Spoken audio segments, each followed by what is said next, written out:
চাওক প্ৰথম কথা হ'ল কি আমাৰ যি পৌৰ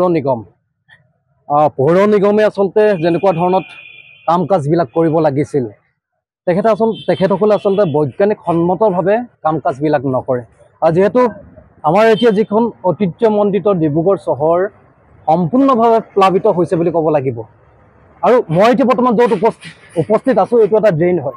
আপোনালোকে চাওক এইটো এটা ড্ৰেইন হয়, কিন্তু তাৰ কাষতে এইবিলাক পানী দেখিছে নহয়, কিমান পানী ইয়াত মানে জাম হৈ গৈছে। কিন্তু সঁচাকৈ যদি বৈজ্ঞানিক সন্মতভাৱে যদি কাম কৰিলহেঁতেন তেন্তে কিন্তু এই পানীখিনি ড্ৰেইনৰ ভিতৰলৈ গুচি গ'লহেঁতেন। কিন্তু আচলতে তেখেতসকলে কাম কৰিব লাগে বাবে এনেই কাম কৰিলে নহ'ব। আচলতে আমাৰ যিগৰাকী পৌৰ নিগমৰ যিগৰাকী মেয়ৰ হয় তেখেতে আচলতে এই কথাবিলাক ভাবিব লাগিছিল। আচলতে তেখেতসকল সম্পূৰ্ণৰূপে ব্যৰ্থ হৈছে। আৰু চাওক দেই, আমাৰ যিগৰাকী বিধায়ক প্ৰশান্ত ফুকন ডাঙৰীয়া, আপোনালোকে জানে যে প্ৰশান্ত ফুকন ডাঙৰীয়া এগৰাকী কথা চহকী ব্যক্তি। তেখেতে বিভিন্ন সময়ত বিভিন্ন ধৰণৰ কথা কয়। আৰু লগতে এই ভাৰতীয় জনতা পাৰ্টী চৰকাৰখনে কি কয়, বোলে বানমুক্ত অসম গঢ়াৰ কথা কয়। ভাবি চাওকচোন, কিন্তু সামান্য এজাক বৰষুণ হ'ব লাগিলে আচলতে গোটেই মানে অঞ্চলবিলাক প্লাবিত হৈ পৰে। এটা কৃত্ৰিম বানপানী তেখেতসকলে ৰোধ কৰিব নোৱাৰা চৰকাৰখনে কয় যে বোলে বানপানী সমস্যাটোৱে একেবাৰে মানে শেষ কৰি দিম, মাত্ৰ বোলে 20টা প্ৰকাণ্ড বোলে পুখুৰী খান্দিলেই বোলে বানপানী সমস্যা সমাধান হৈ যাব। অমিত শ্বাহে কয়। আচলতে তেখেতসকলৰ যিটো ছিষ্টেম, এই ছিষ্টেমটো সঁচাকৈ মানে সাংঘাতিক, মানে ক'ব নোৱাৰি। মানে এনেকুৱা এটা ছিষ্টেমত মানে মানুহবিলাকক ঠগ আৰু প্ৰবঞ্চনা কৰি আছে।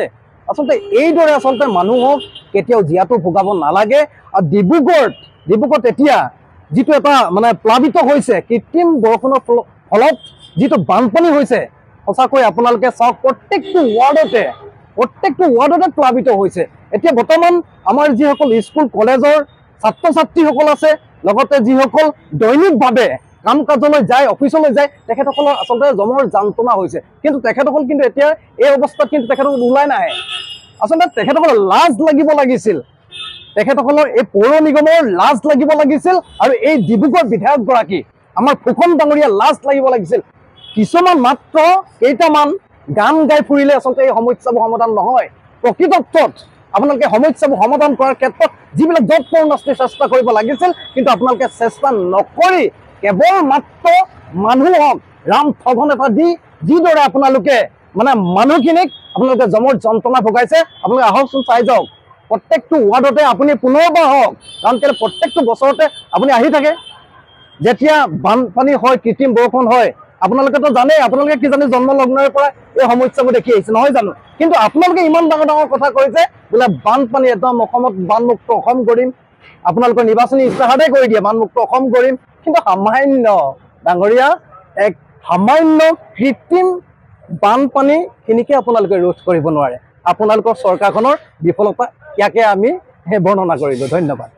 যিকোনো খবৰৰ বাবে যোগাযোগ কৰক আমাৰ এই নম্বৰত 7099017330 আৰু 7099017110।